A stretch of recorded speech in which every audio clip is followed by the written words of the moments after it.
Hello everybody. Good morning. How are you all? I hope everybody is doing very well. So बच्चों आज हम लोग करने वाले हैं प्रोकैरियोटिक सेल जो कि सेल चैप्टर का थर्ड सेशन होने वाला है आज का.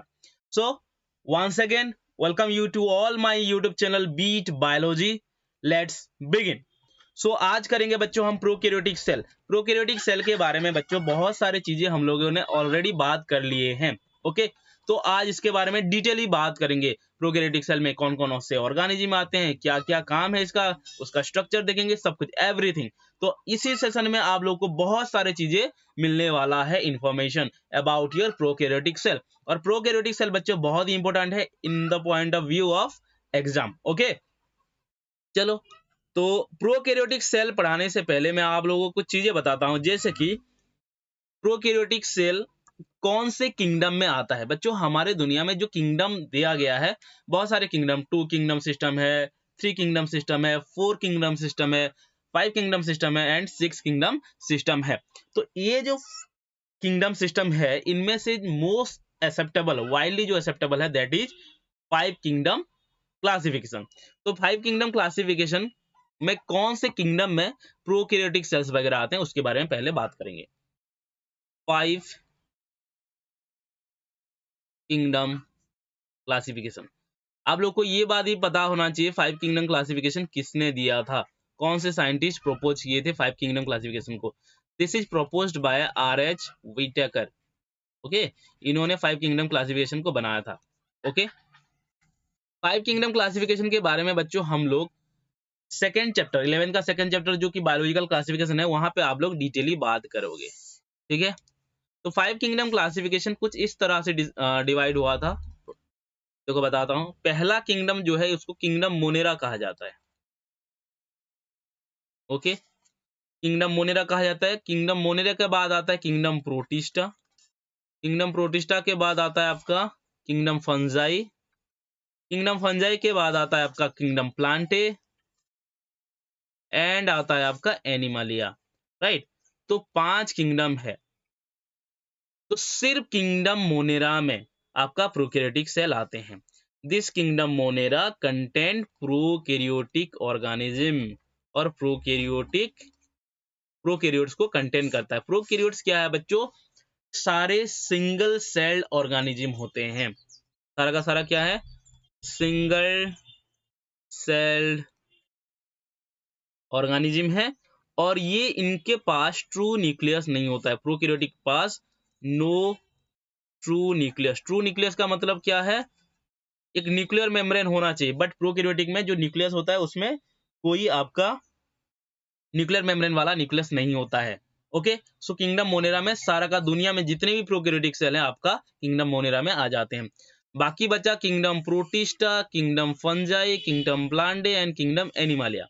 इनमें आते हैं बच्चों आपका सारा का सारा दुनिया में जितने भी यूकैरियोटिक सेल है, यूनिसेलुलर मल्टीसेलुलर जितने भी यूकैरियोटिक सेल है, सारा का सारा आपका kingdom protista, fungi, Plantae and Animalia में आ जाते हैं. तो यहाँ पे लिख देता हूं दिस कंटेन यूकैरियोटिक और यूकैरियोट्स ऑर्गेनिज्म जो कि यूनिसेलुलर भी हो सकते हैं एंड मल्टीसेलुलर भी हो सकते हैं. यूकैरियोट को आप डिफाइन कर सकते हो. यूकैरियोट उनको बोलेंगे जिसके पास वेल डिफाइंड और ट्रू न्यूक्लियस होता है. वेल डिफाइंड न्यूक्लियस बोल सकते हो, यू कैन से otherwise true nucleus. Okay well defined nucleus present होता है. ओके अब देखो प्रोकैरियोटिक सेल जब पढ़ रहे हैं, प्रोकैरियोटिक सेल में आपको एग्जाम्पल याद होना चाहिए, कि पता होना चाहिए कि प्रोकैरियोटिक सेल का जो एग्जाम में आपका आता है.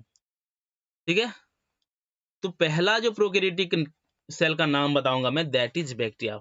सबसे फेमस है ये. ठीक है बैक्टीरिया. उसके बाद हम जो जिसके बारे में पढ़ते हैं जिसको हम बोलते हैं ब्लू ग्रीन आल्जी.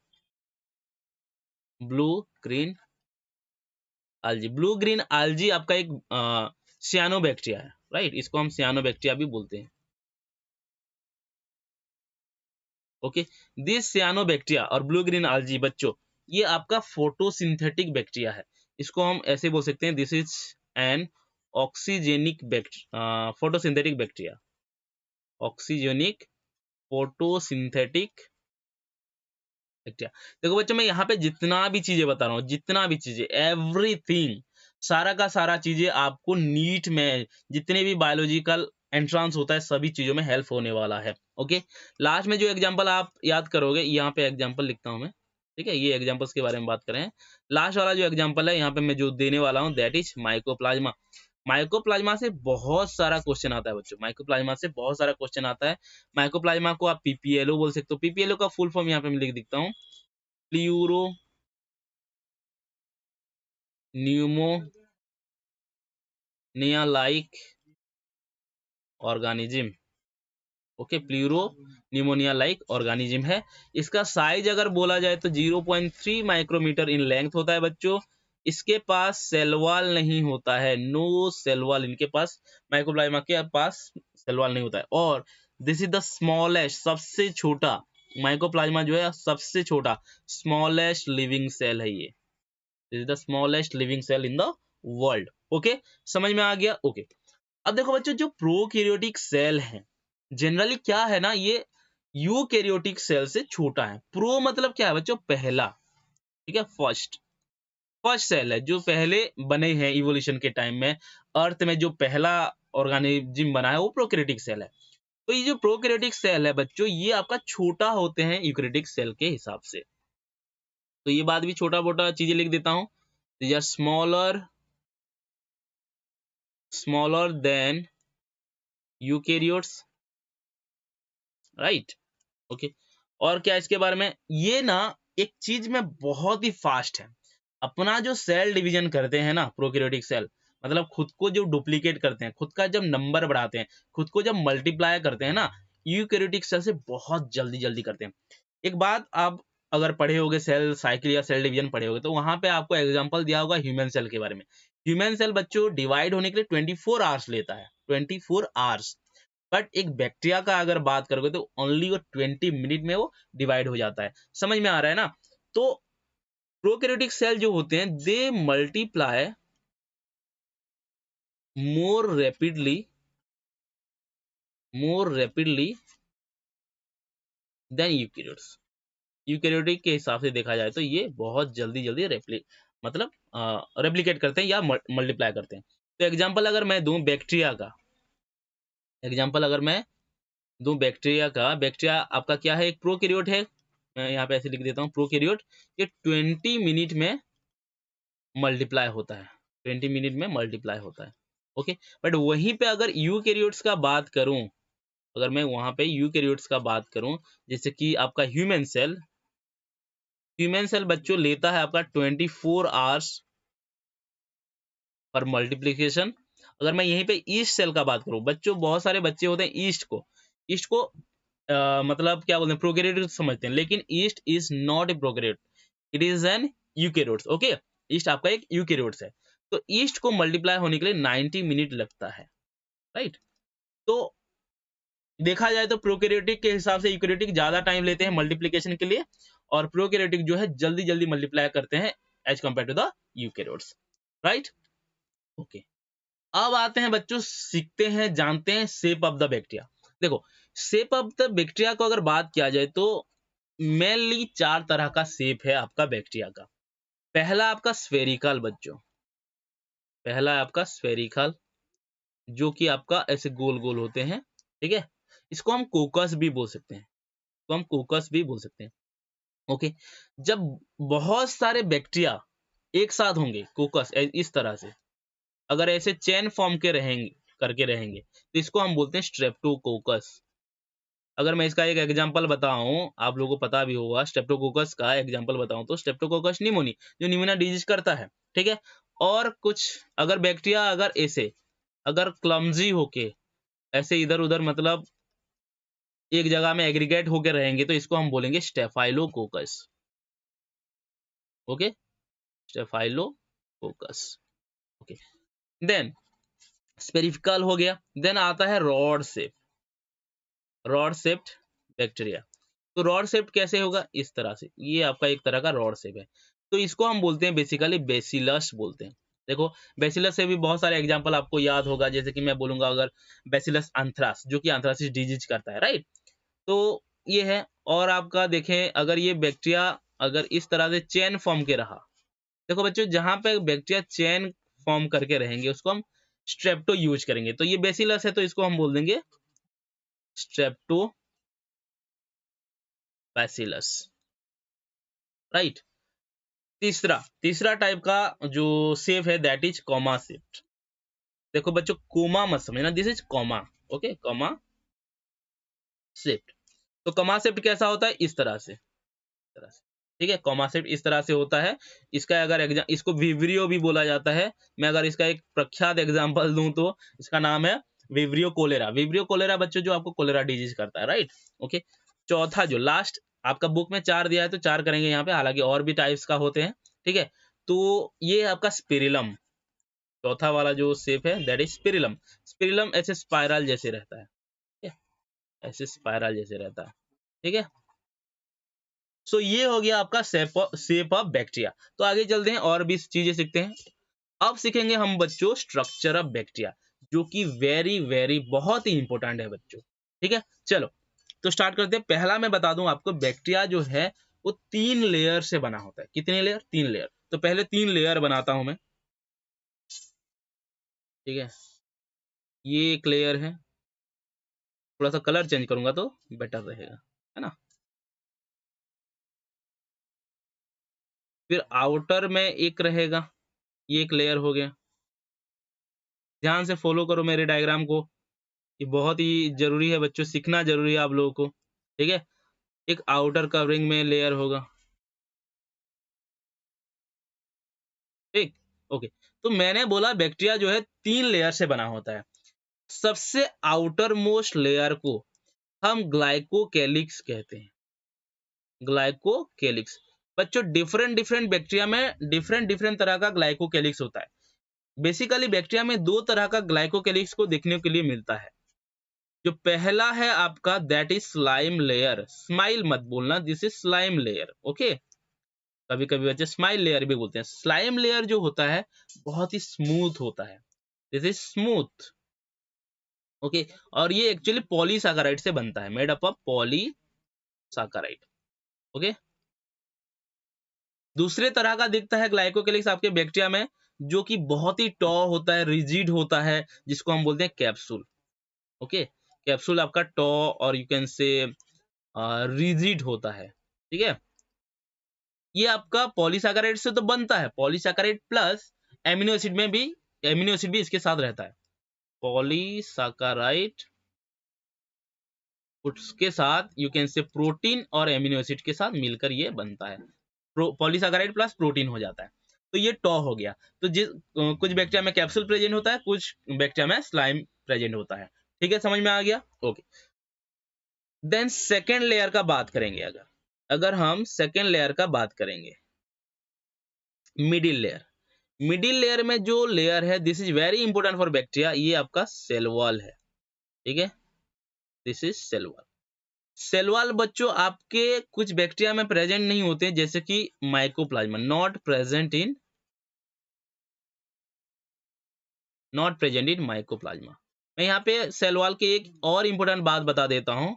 सेल वॉल जो है बच्चों that is made up of peptidoglycan, एक केमिकल है जिसको हम पेप्टिडोग्लाइकन बोलते हैं। एक मिनट, थोड़ा सा स्पेलिंग मिस्टेक हो रहा है यहाँ पे, ओके। इसको हम बोलते हैं बच्चों पेप्टिडोग्लाइकन। पेप्टिडोग्लाइकन, पेप्टिडोग्लाइकन जनरली आपका प्रोटीन एंड कार्बोहाइड्रेट को लेकर बना होता है। देन सबसे येलो कलर वाला जो दिख रहा है आपका, ये इनरमोस्ट लेयर है, इसको हम बोलेंगे plasma membrane. This is your plasma membrane, innermost layer है प्लाज्मा मेम्ब्रेन। प्लाज्मा मेम्ब्रेन बच्चों जनरली फॉस्फोलिपिड लेयर से बना होता है, फॉस्फोलिपिड बाइलेयर, फॉस्फोलिपिड बाइलेयर। अगर मैं बात करूं, एक एक एग्जांपल देता हूं, अगर ह्यूमन आरबीसी जो है, इसका अगर सेल मेम्ब्रेन का कंपोजिशन बात करोगे, ठीक है, सेल मेम्ब्रेन का कंपोजिशन का बात करोगे, तो यहाँ पे बच्चों लिपिड एंड प्रोटीन से बना होता है, लिपिड एंड प्रोटीन, जहां पे प्रोटीन का अमाउंट 52% होता है एंड लिपिड का जो होता है 40, ठीक है। इतना बातें समझ में आ गया, ओके। हमने 3 लेयर सीखा, glycocalyx, cell wall, plasma membrane, okay. उसके अंदर के बारे में देखेंगे, अभी उसके अंदर के चीजें देखेंगे। ये हो गया खाली स्पेस जो दिख रहा है आप लोगों को, ये जो खाली स्पेस है, तो खाली space is known as cytoplasm. Simple सा बात है, right, this is your cytoplasm. Okay, cytoplasm के अंदर बहुत सारे चीजें होता है, जैसे कि यहाँ पे आपका एक डबल स्ट्रैंडेड सर्कुलर डीएनए होता है, डबल स्ट्रैंडेड है, सर्कुलर है और एक ही है, ठीक है, डबल स्ट्रैंडेड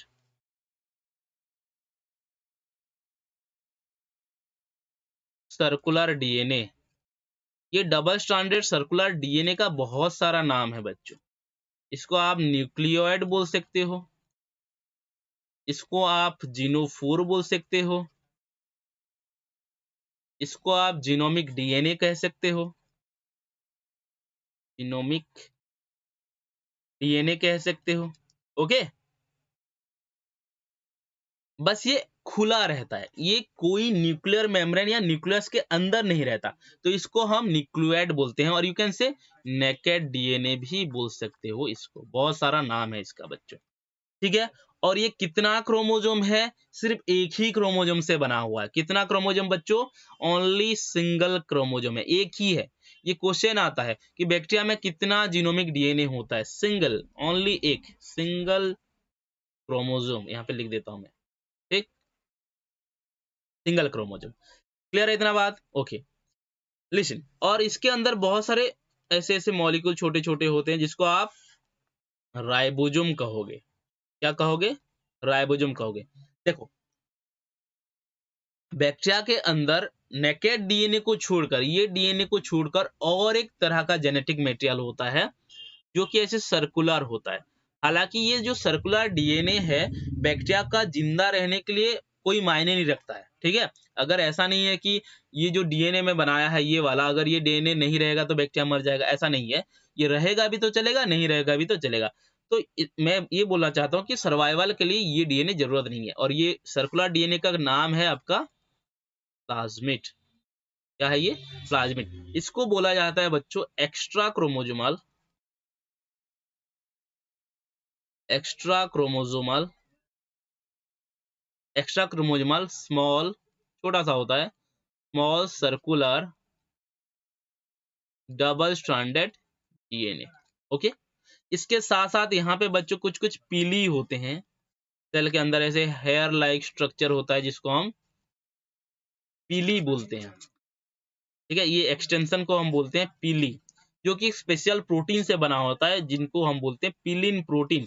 ओके,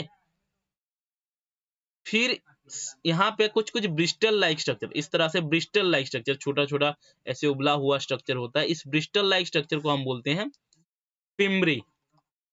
क्या बोलेंगे इसको? फिम्ब्री। फिम्ब्री आपका ब्रिस्टल लाइक स्ट्रक्चर, ये वर्ड याद रखना क्योंकि आपका ये एनसीईआरटी बुक में रखा है, लिखा है। तो ब्रिस्टल लाइक स्ट्रक्चर, तो ये जो ब्रिस्टल लाइक स्ट्रक्चर है इससे क्वेश्चन आता है, ठीक है। ओके, इसके साथ साथ बच्चों यहाँ पे और एक इम्पोर्टेंट स्ट्रक्चर होता है जिसको हम फ्लाजेला कहते हैं, ठीक है। इस तरह से आपका एक फ्लाजेला टेल लाइक स्ट्रक्चर होता है जिसको हम फ्लाजेला बोलते हैं, ठीक है, जो कि आपका लोकोमोशन में हेल्प करता है, बैक्टीरिया को मूव कराने में हेल्प करता है। फ्लाजेला आपका एक प्रोटीन से बना होता है जिसको हम बोलते हैं फ्लाजेलिन। ये फ्लाजेलिन से बनता है। और ये फ्लाजेला किस चीज से बना है? सॉरी, किस चीज में हेल्प करता है?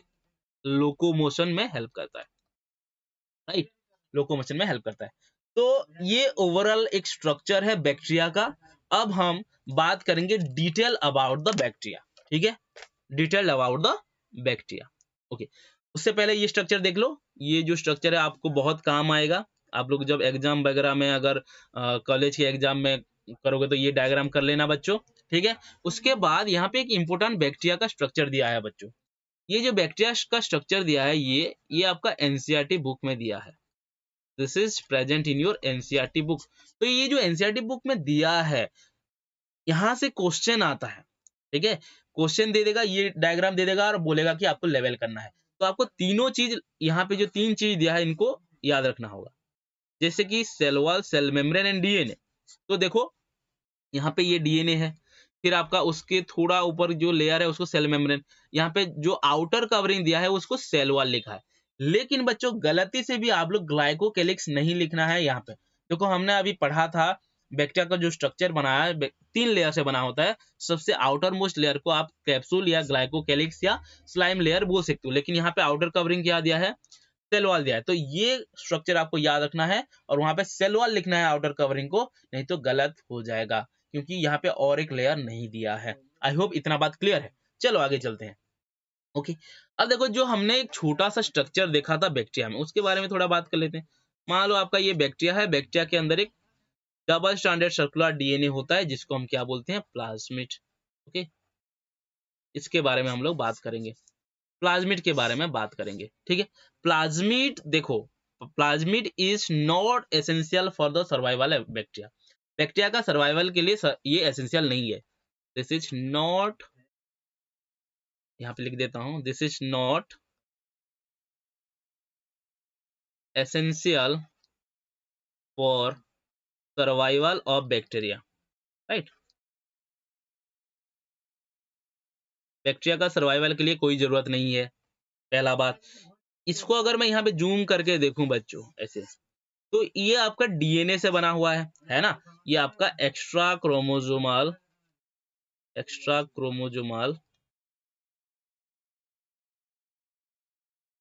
डबल स्ट्रैंडेड, डीएस लिख देता हूं, डबल स्ट्रैंडेड सर्कुलर डीएनए है। राइट, सर्कुलर डीएनए है। तो ये आपका छोटा सा है, डबल स्ट्रैंडेड डीएनए है। डीएनए है तो बच्चों इसके अंदर बहुत सारे तरीके का जीन होता है। देखो जिस बैक्टीरिया के पास प्लाज्मिड रहता है उसके लिए प्लस पॉइंट है, उस बैक्टीरिया के लिए प्लस पॉइंट है। किस तरह का प्लस पॉइंट है, देखो ये जो जीन मैंने बताया, इस जीन को हम बोलते हैं इस जीन में बहुत सारे तरह का फैक्टर होता है। जैसे कि मैं बोलूं आर फैक्टर, आर फैक्टर का मतलब है बच्चों रेजिस्टेंस फैक्टर। रेजिस्टेंस टू किसको रेजिस्टेंस है, ठीक है, this is resistant to bacteria. किसको ये रेजिस्टेंट है, रेजिस्टेंट टू बैक्टीरिया। देखो जिस प्लाज्मिड में आर फैक्टर जीन होगा, सॉरी रेजिस्टेंट टू बैक्टीरिया लिखा हूं, आई एम सॉरी बच्चों, resistant to antibiotic, I am sorry. ठीक है, एंटीबायोटिक्स। ओके, सुनो फायदा ये है प्लाज्मिड रहने का, जो बैक्टीरिया के पास प्लाज्मिड रहता है अगर उस प्लाज्मिड में आर फैक्टर नाम का अगर जीन रहता है तो वो बैक्टीरिया ना एंटीबायोटिक्स वगैरह से रेजिस्टेंट होता है। जब हमारे हमारे बॉडी में कोई बैक्टीरिया इन्फेक्ट करता है हमें, अगर हम एंटीबायोटिक खाते हैं तभी भी उस बैक्टीरिया को कोई हानि नहीं पहुंचा पाएगा एंटीबायोटिक्स। तो ये एक तरह का प्लस पॉइंट है बैक्टीरिया के लिए। राइट, यहाँ पे और भी कुछ तरह के जीन होते हैं, जैसे कि मैं अगर एग्जांपल दूं, एक जीन है एनआईएफ, एनआईएफ फैक्टर कहा जाता है, और एनआईएफ जीन। ठीक है, तो एनआईएफ जीन से नाम आपको याद रखना है कि ये नाइट्रोजन फिक्सेशन से, एनआई से हो गया नाइट्रोजन और एफ से हो गया फिक्सेशन, ये नाइट्रोजन फिक्सेशन करने में हेल्प कर पाएगा। वन मोर इंपोर्टेंट थिंग जो आपको जानना है, ठीक है, प्लाज्मिड का, ये एक्चुअली आपका ट्रांसफॉर्मेशन में हेल्प करता है। बैक्टीरिया इसको यूज करता है, used to monitor bacterial transformation with foreign DNA. Okay, transformation में हेल्प किया जाता है, use for transformation. Okay, transformation क्या है मैं बताता हूं बच्चों। देखो ट्रांसफॉर्मेशन मतलब हम प्लाज्मिड को यूज करके हमारा डिजायर्ड डीएनए को एक ऑर्गेनिज्म से दूसरे ऑर्गेनिज्म में ट्रांसफर कर सकते हैं। मान लो हमें ये बैक्टीरिया का प्लाज्मिड लिए, इस बैक्टीरिया के प्लाज्मिड को यहाँ पे कट कर दिए, यहाँ पे कट करके हमारा जो डिजायर्ड डीएनए, हम कोई भी डीएनए दूसरे ऑर्गेनिज्म में ट्रांसफर करना चाहते हैं। मान लो ये वो डिजायर्ड डीएनए है, ठीक है, ये डिजायर्ड डीएनए है। ओके, हम क्या करेंगे, इस ये प्लाज्मिड को लेकर एक पर्टिकुलर ऑर्गेनिज्म में एंटर करा देंगे ताकि ये जीन, ये जो रेड वाला जो जीन है इस होस्ट में चला जाए। तो ये प्रोसेस को हम ट्रांसफॉर्मेशन बोलते हैं। ट्रांसफॉर्मेशन का मतलब सिर्फ सिंपली इतना है कि हम प्लाज्मिड को यूज करके एक हमारा जो चाहते हैं जो जीन को किसी और एक ऑर्गेनिज्म में डाल दिया जाए, मतलब ट्रांसफर करने के लिए ये प्लाज्मिड यूज होता है ट्रांसफॉर्मेशन प्रोसेस में। राइट बच्चों, चलो आगे चलते हैं। ओके, हम अभी भी स्ट्रक्चर के बारे में बात कर रहे हैं। यहाँ पे न्यूक्लियस, आपका ट्रू न्यूक्लियस प्रेजेंट नहीं होता है बैक्टीरिया में। इसका मतलब ये है न्यूक्लियर मेम्ब्रेन जो है वो एब्सेंट होता है। Nuclear membrane is absent. Nuclear membrane acid है। और एक इम्पोर्टेंट बात यहाँ पे जो आपको याद करना होगा, यहाँ पे रेड थोड़ा सा कलर चेंज करके लिखता हूँ, ठीक है। बैक्टीरिया में आपका मेम्ब्रेन बाउंड ऑर्गेनेल्स प्रेजेंट नहीं होता है। मेम्ब्रेन बाउंड ऑर्गेनेल्स एब्सेंट होते हैं। यहाँ पे मेम्ब्रेन बाउंड ऑर्गेनेल प्रेजेंट नहीं होते। एक ही यहाँ पे देखो, हमारे सेल्स में जैसे कि आपका माइटोकॉन्ड्रिया हुआ, क्लोरोप्लास्ट हुआ, न्यूक्लियस हुआ, ये बहुत सारे ऑर्गेनेल हमारे यूकेरियोटिक सेल में प्रेजेंट होता है। बट बैक्टीरिया के पास बच्चों कोई सेल ऑर्गेनेल नहीं प्रेजेंट होता है, सिर्फ एक प्रेजेंट होता है यहाँ पे, ठीक है। ओनली नॉन मेम्ब्रेन बाउंड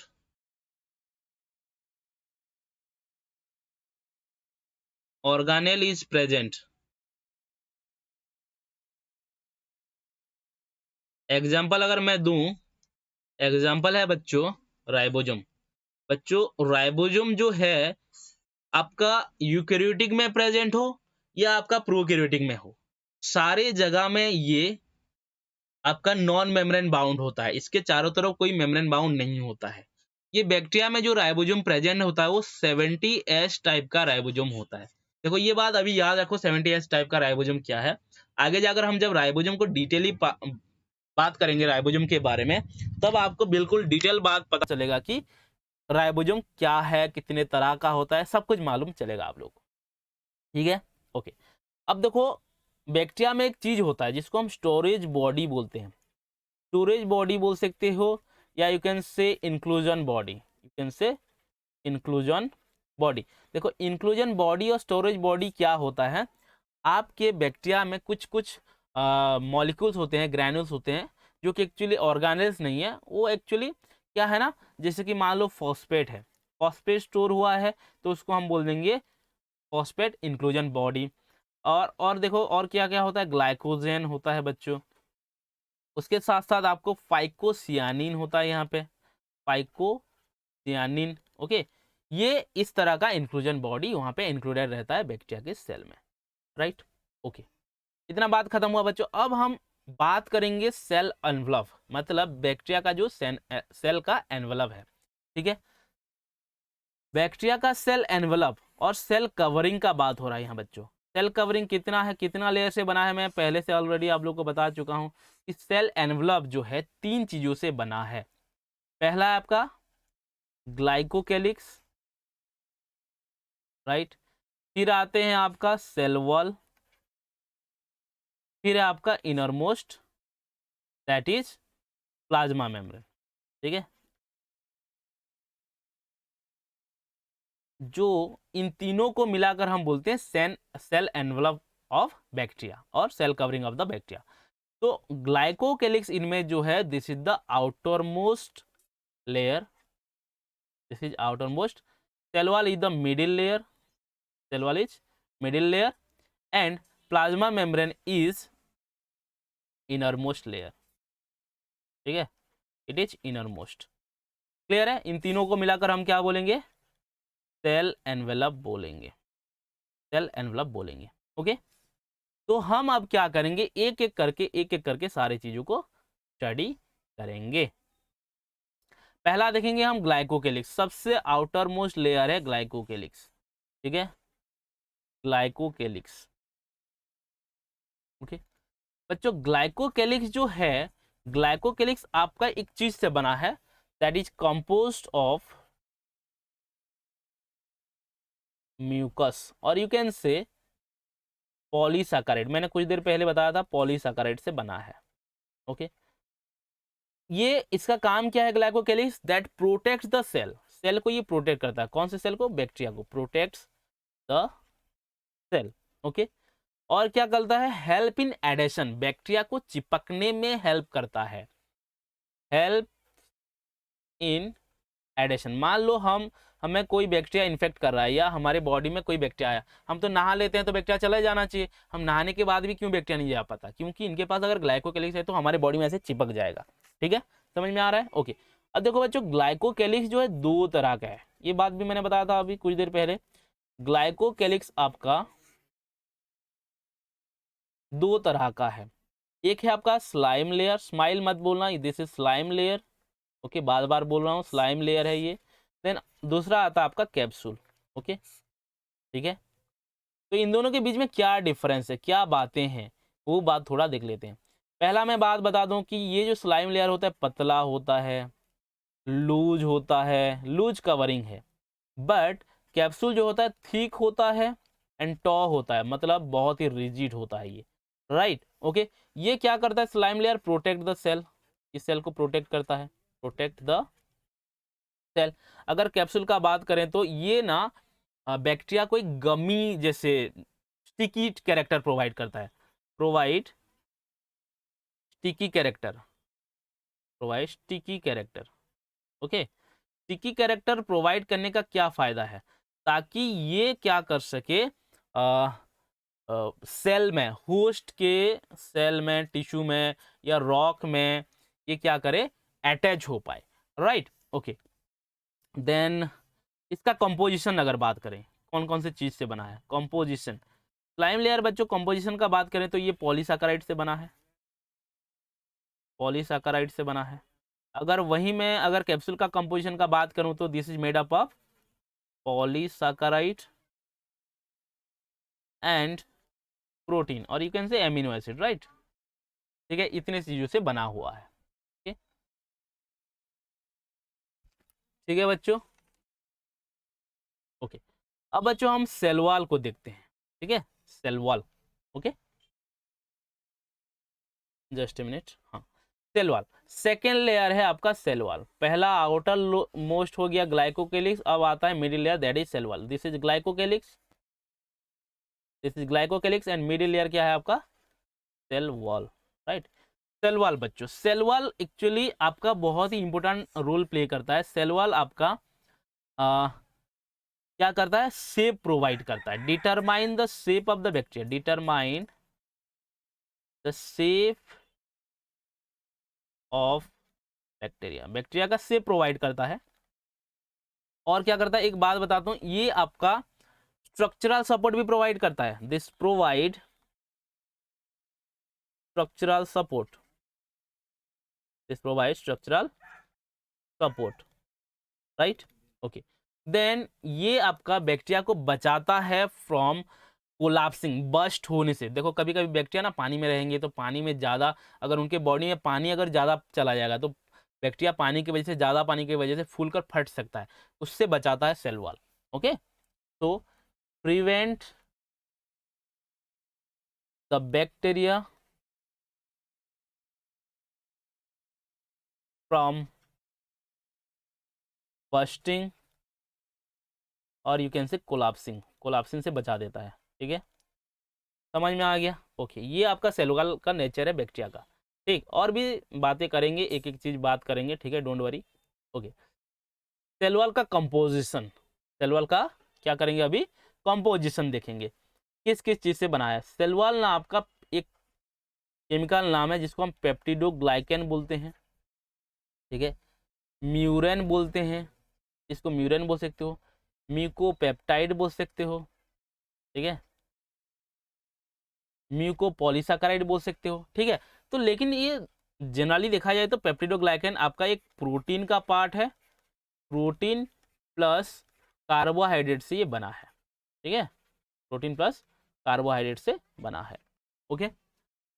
बच्चों में सेल वॉल बताया, सेल वॉल का कंपोजिशन बताया, बहुत सारे सेल वॉल का चीजें हैं, जैसे कि ग्राम पॉजिटिव बैक्टीरिया रिलेटेड है, ग्राम नेगेटिव बैक्टीरिया है, सेल वॉल में क्या पेप्टिडोग्लाइकेन क्या है, इसके बारे में हम लोग अगले सेशन में बात करेंगे। आज के लिए इतना ही बच्चों, thank you so much, bye bye, take care, okay.